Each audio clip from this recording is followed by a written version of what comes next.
नवविवाहिता के हत्यारों की गिरफ्तारी की मांग को लेकर आईजी से मिले परिजन, लगाई इंसाफ की गुहार।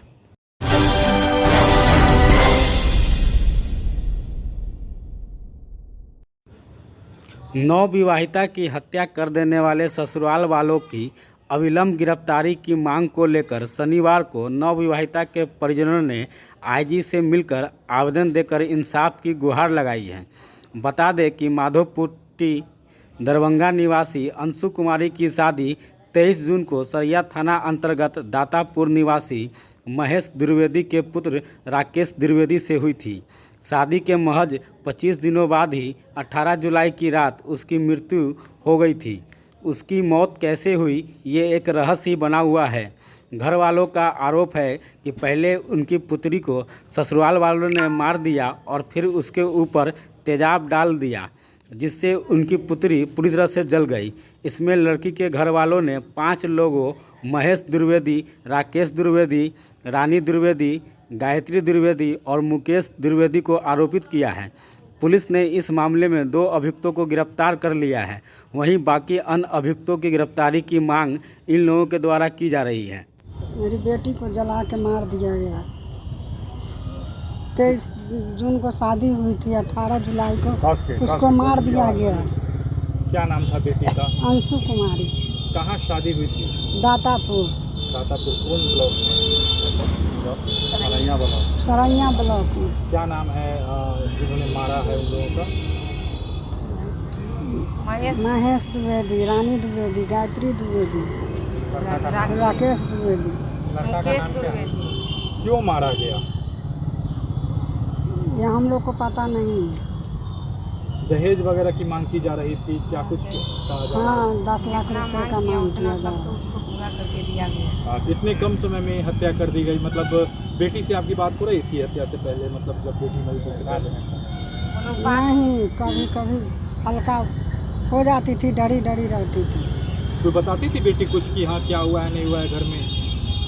नहीं, कुछ नहीं बताती थी, बातें नहीं हो पा रही थी। तो कैसे मालूम चला कि उसकी हत्या हुई है? ये लोग 18 जुलाई को जला के 11 बजे रात में PMCH ले गए और मेरे लड़का के मोबाइल पर फ़ोन कर दिए कि हम मर चुकी हैं। आपका क्या नाम हुआ? प्रियंका पांडे। आप कौन हुई लड़की से? माँ। कहाँ से आए? दरभंगा से। ये हमारी भगनी थी अंशु कुमारी। उसको जो है कि शादी 23 तारीख को हम लोग बहुत धूमधाम से किए थे शादी। जितना कैपेसिटी उसका नहीं था लड़के वाले का, उतना हम लोग जितना सक्षम हुए, जितना वो डिमांड किया था हम लोग सब कुछ दिए थे। और बहुत धूमधाम से, बहुत उम्मीदों के साथ शादी किए थे कि वेल एजुकेटेड लोग, फैमिली लोग, बहुत अच्छे लोग हैं, हमारी भगनी बहुत खुश रहेगी। लेकिन मुझे नहीं पता था कि महीना भी नहीं लगेगा वो लोग इस तरीका दरिंदगी करेंगे उसके साथ, मार करके ख़त्म करके। पता नहीं क्या चीज़ से जलाया, या सीट डाल दिया, या फिर कोई ऐसा केमिकल डाल करके उसके चेहरे को बिल्कुल ही ऐसा कर दिया कि पहचानने लायक नहीं था। वजह पता चली क्यों मारा गया? वजह देखिए, शादी के 10 दिन भी नहीं हुआ था। उस समय से पहले दिन तो ससुराल से यहाँ से विदा हम लोग किए थे, तो उसके साथ भाई गया था, छोटा भाई। उस समय तक तो ठीक ठाक लग रहा था, लेकिन जैसे ही वो वहाँ से आया उसके बाद बिल्कुल विपरीत होने लगा।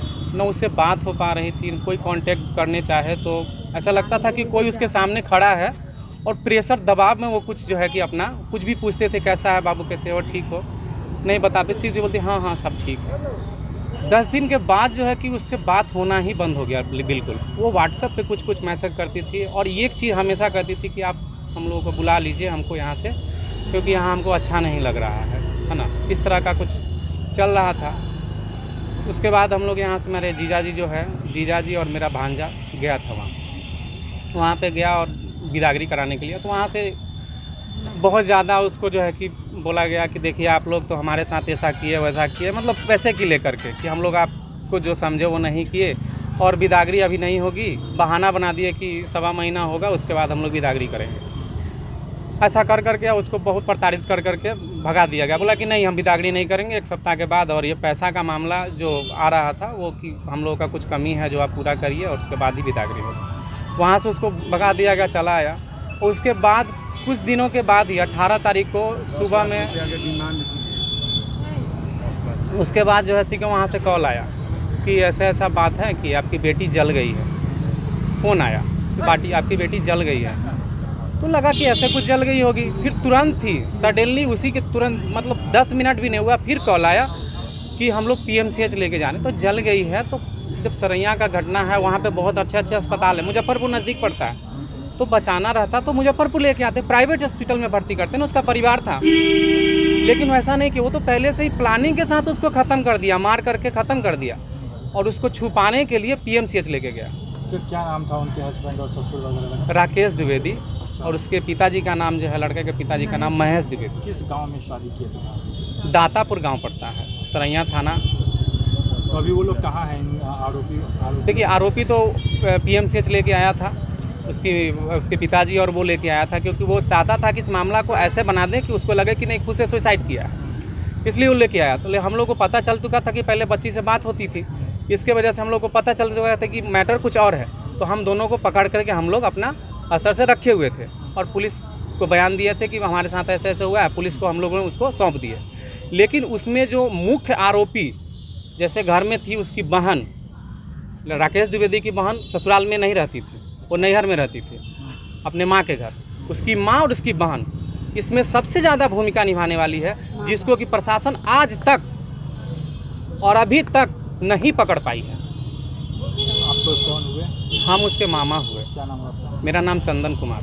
लड़की का जी, हमारी जब जानकारी हुई कि अंशु कुमारी जो दरभंगा जिला की निवासी थी, माधोपट्टी गांव था, उस गांव की लड़की की शादी 23 जून की मुजफ्फरपुर सरैया थाना के अंतर्गत होती है, जिसकी मृत्यु 18 जुलाई रात में हो जाती है। अब कैसे मौत हुई अभी तक ये प्रकाशन में नहीं आ पाया है और पता भी नहीं चला है कि जला के तो नहीं मारा। अगर जला के मारता तो पहले, अगर जलता है शरीर तो बाल जलता है, तो जला के नहीं मारा, पहले तो किसी चीज़ से मारा गया है और उसके शरीर के ऊपर में एसिड, तेजाब या कोई फिनाइल वगैरह सब डाला गया है उस लड़की के चेहरे के ऊपर। तो पूरे ये सब निकल चुका है, पूरे फेस वेस ये सब पूरा ढाल वाल उधर चुका है, नीचे गिर गया। तो इस तरह की घटना हुई है जो हमें संदर्भ में आई, हम लोग को पता चला, महिला विकास मंच टीम को, दरभंगा टीम को पता चली। हम लोग पीड़ित परिवार से मिलने के लिए गए और जब हम मिले तब हम लोगों की टीम की जो काम है न्याय की बात करना, न्याय दिलाने की बात करना, उसी लड़ाई को लेकर के आज हम लोग मुजफ्फरपुर IG सर से मिलने, हमारी मुजफ्फरपुर टीम, महिला विकास मंच की टीम, सारे लोग आए हैं। मुलाकात हुई उनसे? क्या कुछ? जी, हमारी मुलाकात हुई। सबसे पहली बात तो हमारी प्रशासन से ये भी मांग है कि अगर कोई पीड़ित परिवार या कोई लोग आपसे मिलने आ रहे हैं तो कम से कम 5 या 3 तो ज़रूर रखिए, 4 ज़रूर रखिए। क्यों? कोरोना का टाइम है, ठीक है, कोरोना का सब कुछ देखते हुए भी आप डिस्टेंस मेंटेन करके बैठाइए, क्योंकि जब पीड़ित परिवार ही नहीं मिल पाएगा तो हम लोग मिलके क्या करेंगे। उनका था कि 2 आदमी मिलना है। रिक्वेस्ट करने के बाद हम पीड़ित परिवार की मम्मी को, अंशु कुमारी की मम्मी को ले गए अंदर। हमारी बात हुई IG सर से, बहुत अच्छा रिस्पांस उनका मिला है, अभी तक मिला है रिस्पांस। बोले हैं कि उसकी अरेस्टिंग होगी, जो लोग हैं, जो लोग इसमें सम्मिलित हैं, सारे लोगों की अरेस्टिंग होगी। और अगर नहीं होती हैं तो महिला विकास मंच team, Darbhanga team, Muzaffarpur team और सारे महिला विकास मंच की टीम एक साथ उग्र आंदोलन करने के लिए, भूख हड़ताल करने के लिए बाध्य हो जाएगी। हमने अपना डिमांड IG सर के पास रखी है। उन्होंने कहा कि बहुत जल्द अरेस्टिंग होगी, अगर नहीं होती है तो बोले कि हम कुर्सी जब्दी भी वारंट निकालेंगे, जारी करेंगे। जी, मेरा नाम हुआ प्रियंका झा, महिला विकास मंच दरभंगा।